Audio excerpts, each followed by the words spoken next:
നമ്മുടെ രാജ്യത്തെ വിവിധ സംസ്ഥാനങ്ങളിലേക്കുള്ള നിയമസഭാ പൊതു തെരഞ്ഞെടുപ്പ് ഇപ്പോൾ നടന്നുകൊണ്ടിരിക്കുകയാണ്. കേരളത്തിലും തമിഴ്നാട്ടിലും ബംഗാളിലും ആസാമിലുമെല്ലാം തെരഞ്ഞെടുപ്പ് നടക്കുന്നുണ്ട്. വിവിധ ഘട്ടങ്ങളായി നടക്കുന്ന ഈ തെരഞ്ഞെടുപ്പിൻ്റെ ആദ്യഘട്ടത്തിൽ ഏപ്രിൽ 9-ാം തീയതിയായിരുന്നു കേരളത്തിലെ വോട്ടെടുപ്പ് പൂർത്തിയായത്. എന്നിരുന്നാൽ പോലും ഫലമറിയുവാൻ ഏറെക്കുറെ ഒരു മാസം നാം കാത്തിരിക്കേണ്ട ഒരു സ്ഥിതിവിശേഷമാണ് ഉണ്ടായിട്ടുള്ളത്.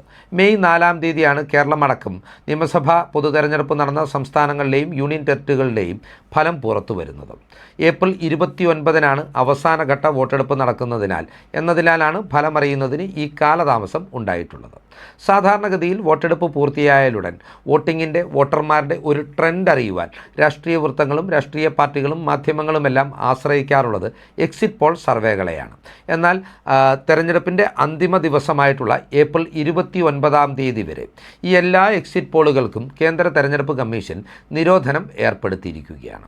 കേരളത്തെ സംബന്ധിച്ച് പറയുമ്പോൾ ഈ തെരഞ്ഞെടുപ്പിൻ്റെ തൊട്ട് തലേന്ന് വരെ നിരവധി പ്രീ പോൾ സർവേകൾ കേരളത്തിലെ ഫലവുമായി ബന്ധപ്പെട്ട് പുറത്തു വന്നിട്ടുണ്ടായിരുന്നു. ഇതിൽ ദേശീയ ഏജൻസികളും നിഷ്പക്ഷ മാധ്യമങ്ങളും നടത്തിയ സർവേകളിൽ UDFന് കൃത്യമായ ഒരു എഡ്ജ് പ്രവചിച്ചപ്പോൾ കേരളത്തിലെ പ്രമുഖ മാധ്യമങ്ങളെല്ലാം തന്നെ LDFന് മേൽക്കൈ നൽകുന്ന സർവേ ഫലങ്ങളാണ് പുറത്തുവിട്ടിട്ടുള്ളത്. മാതൃഭൂമിയും റിപ്പോർട്ടറും ബിഗ് TVയും എല്ലാം ന്യൂസ് മലയാളം 24/7 LDFന് മേൽക്കൈ പ്രവചിച്ചപ്പോൾ കേരളത്തിൽ നിന്ന് മനോരമ മാത്രമാണ് നേരിയൊരു മേൽക്കൈ UDFന് പ്രവചിച്ചത്. എന്നാൽ ഈ തെരഞ്ഞെടുപ്പ് പൂർത്തിയായി ഏറെക്കുറെ 48 മണിക്കൂറുകൾ പിന്നിട്ടപ്പോഴാണ് വിവിധ രാഷ്ട്രീയ പാർട്ടികളും മുന്നണികളും തങ്ങളുടെ തെരഞ്ഞെടുപ്പ് വിലയിരുത്തലുകളുമായി ജനങ്ങളെ അഭിസംബോധന ചെയ്തത്. ഇതിൽ ഒരു അത്യാഹ്ലാദം പ്രകടമായിരുന്നത് UDFൻ്റെ ക്യാമ്പുകളിലായിരുന്നു. LDFൻ്റെ ക്യാമ്പുകളിൽ അവർ ഭരണം നിലനിർത്തുന്നു എന്ന അവകാശവാദം ഉന്നയിക്കുമ്പോഴും തങ്ങളുടെ സീറ്റുകളിൽ വലിയ രീതിയിലുള്ള ഇടിവുണ്ടാകുമെന്ന് അവർ തന്നെ സമ്മതിക്കുന്നുണ്ട്.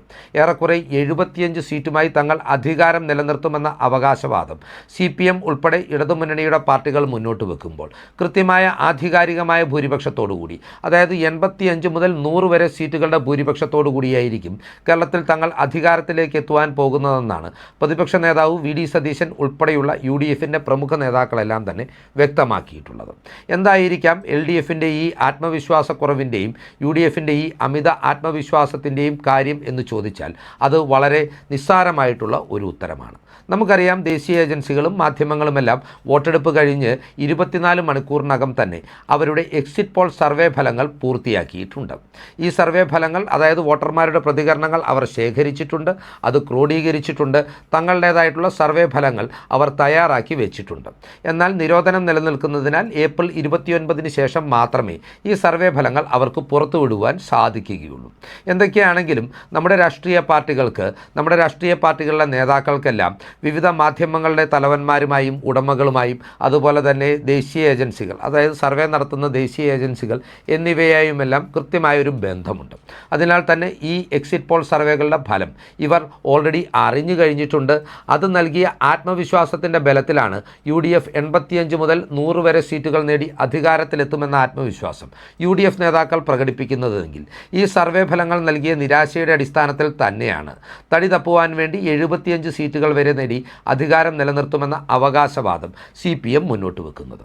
CPMനെ സംബന്ധിച്ച് പറയുമ്പോൾ 75 സീറ്റിൻ്റെയും 90 സീറ്റിൻ്റെയും എല്ലാം കണക്കുകൾ പാർട്ടി സെക്രട്ടറി MV ഗോവിന്ദനും മുഖ്യമന്ത്രി പിണറായി വിജയനുമെല്ലാം പല യോഗങ്ങളിലും നിരത്തുന്നുണ്ടെങ്കിലും പാർട്ടിയുടെ കീഴ് ഘടകങ്ങളിൽ നിന്ന് അവർ ശേഖരിച്ച കണക്കുകൾ അനുസരിച്ച് അവരുടെ ആത്മവിശ്വാസം എന്ന് പറയുന്നത് അവർക്ക് പരമാവധി 60 സീറ്റുകൾ മാത്രമേ നേടുവാൻ കഴിയുകയുള്ളൂ എന്നതാണ്.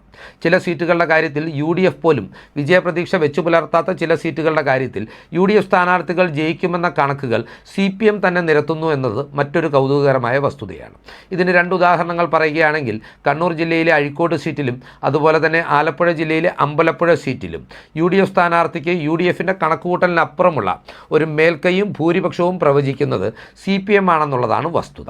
ഏതൊക്കെയാണെങ്കിലും കാര്യങ്ങൾ ഇങ്ങനെ നിൽക്കുമ്പോൾ UDFനെ സംബന്ധിച്ച് എന്തായിരിക്കും അവരുടെ പ്രതീക്ഷകളുടെ അടിസ്ഥാനമെന്ന് എക്സിറ്റ് പോളുകൾ അനുസരിച്ച് നമ്മൾ വിലയിരുത്തി നോക്കുമ്പോൾ UDFന് കൃത്യമായ ഒരു മേൽക്കൈ നൽകുന്ന ഫലങ്ങളാണ് എക്സിറ്റ് പോളുകളിൽ തയ്യാറായിട്ടുള്ളതെന്ന് തന്നെയാണ് ഞങ്ങളുടെ അന്വേഷണത്തിൽ ബോധ്യമായിട്ടുള്ളത്.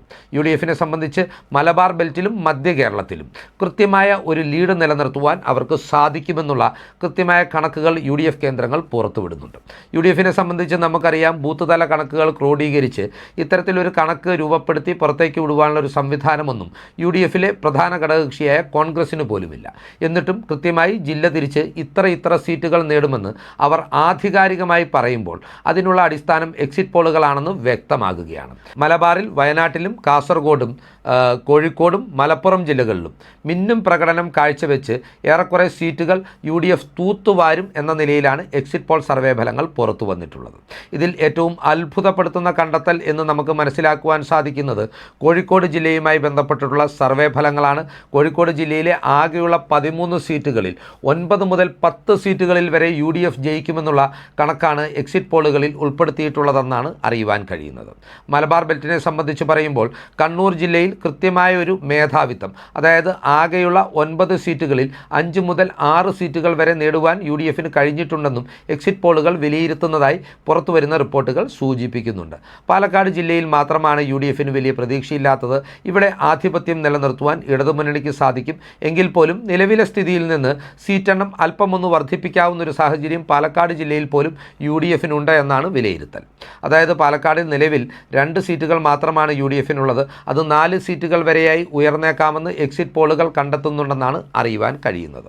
ഇനി മധ്യ തിരുവിതാംകൂറിലേക്ക് വന്നാൽ ഇവിടെ UDF ശോഭിക്കാതെ പോകുന്ന അല്ലെങ്കിൽ വലിയ രീതിയിൽ ശോഭിക്കാതെ പോകുന്ന ഏക ജില്ല തൃശ്ശൂരായിരിക്കുമെന്ന എക്സിറ്റ് പോളുകളുടെ കണ്ടെത്തലും ഇതിനോടൊപ്പം തന്നെ രാഷ്ട്രീയ വൃത്തങ്ങളിൽ സജീവമായി ചർച്ച ചെയ്യപ്പെടുന്നുണ്ട്. തൃശ്ശൂർ ജില്ലയിൽ നമുക്കറിയാം ആകെയുള്ള സീറ്റുകളിൽ ഒരെണ്ണം മാത്രമാണ് 2021-ലും അതുപോലെ 2016-ലും UDFന് നേടാൻ കഴിഞ്ഞത്.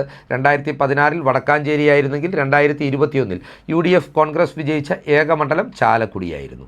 എന്നാൽ ഈ സ്ഥിതി വളരെയധികം മെച്ചപ്പെടുത്തി 4 സീറ്റുകളിലേക്കോ 5 സീറ്റുകളിലേക്കോ ഉയർത്തുവാൻ UDFന് കഴിയുമെന്ന് എക്സിറ്റ് പോളുകൾ സൂചന നൽകുന്നതായും രാഷ്ട്രീയ വൃത്തങ്ങളിൽ നിന്നുള്ള റിപ്പോർട്ടുകൾ സൂചിപ്പിക്കുന്നുണ്ട്.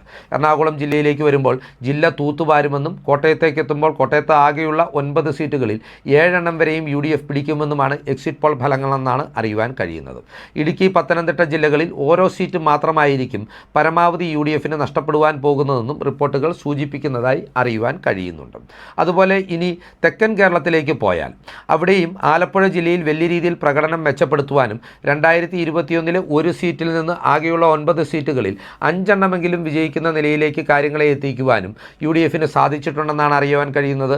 കോഴിക്കോട് പോലെ തന്നെ UDFൻ്റെ അതിശയകരമായ ഒരു മുന്നേറ്റം ഉണ്ടാകുവാൻ പോകുന്ന ജില്ലയായിരിക്കും കൊല്ലമെന്നും റിപ്പോർട്ടുകൾ സൂചിപ്പിക്കുന്നുണ്ട്. കൊല്ലത്തെ സംബന്ധിച്ച് പറയുമ്പോൾ തദ്ദേശ തെരഞ്ഞെടുപ്പിൽ നേടിയ മേൽക്കൈ കൃത്യമായി ഈ നിയമസഭാ തെരഞ്ഞെടുപ്പിലും നിലനിർത്തുവാൻ UDFന് സാധിക്കുന്നുണ്ടെന്നാണ് ഈ റിപ്പോർട്ടുകൾ സൂചിപ്പിക്കുന്നത്. CPIയുടെയും CPMൻ്റെയും അതുപോലെ തന്നെ കേരള കോൺഗ്രസ് ബിയുടെയും മന്ത്രിമാർ പോലും തോൽക്കുവാനുള്ള സാധ്യതകളും കൊല്ലവുമായി ബന്ധപ്പെട്ടിട്ടുള്ള എക്സിറ്റ് പോൾ സർവേകളിൽ വ്യക്തമാകുന്നുണ്ട്.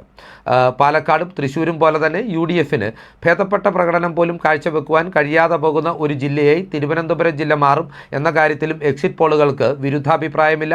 എന്നിരുന്നാൽ പോലും തിരുവനന്തപുരം ജില്ലയിലെ സീറ്റ് നിലയിലും വലിയൊരു കുതിപ്പുണ്ടാക്കുവാൻ UDFന് സാധിക്കും. 2021-ൽ അവർക്ക് കോവളം മാത്രമാണ് ലഭിച്ചതെങ്കിൽ ഇത്തവണ അത് 3-4 സീറ്റുകളായി കൃത്യമായി ഉയരുമെന്നും കൃത്യമായ സൂചനകൾ വരുന്നുണ്ട്. തിരുവനന്തപുരത്തെ സംബന്ധിച്ച് UDFന് ഏറെ ആഹ്ലാദം പകരുന്ന വാർത്ത എന്താണ് എന്ന് വെച്ചാൽ അത് വട്ടിയൂർക്കാവിൽ നിന്ന് K മുരളീധരനും അതുപോലെ തിരുവനന്തപുരം സെൻട്രലിൽ നിന്ന് CP ജോണും വിജയിക്കുമെന്നുള്ള വാർത്തയാണ്.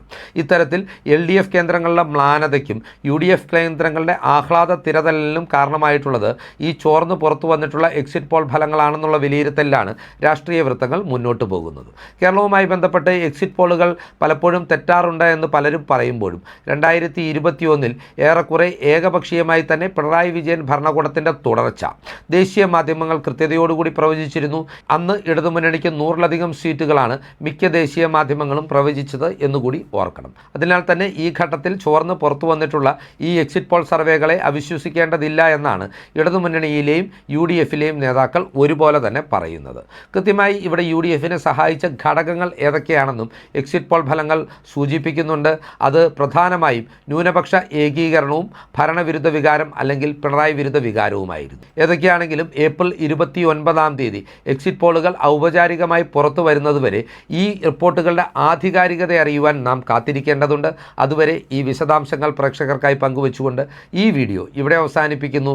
കൂടുതൽ രാഷ്ട്രീയ വാർത്തകൾക്കും വിശകലനങ്ങൾക്കുമായി ഞങ്ങളുടെ ചാനൽ സബ്സ്ക്രൈബ് ചെയ്യുക. നന്ദി.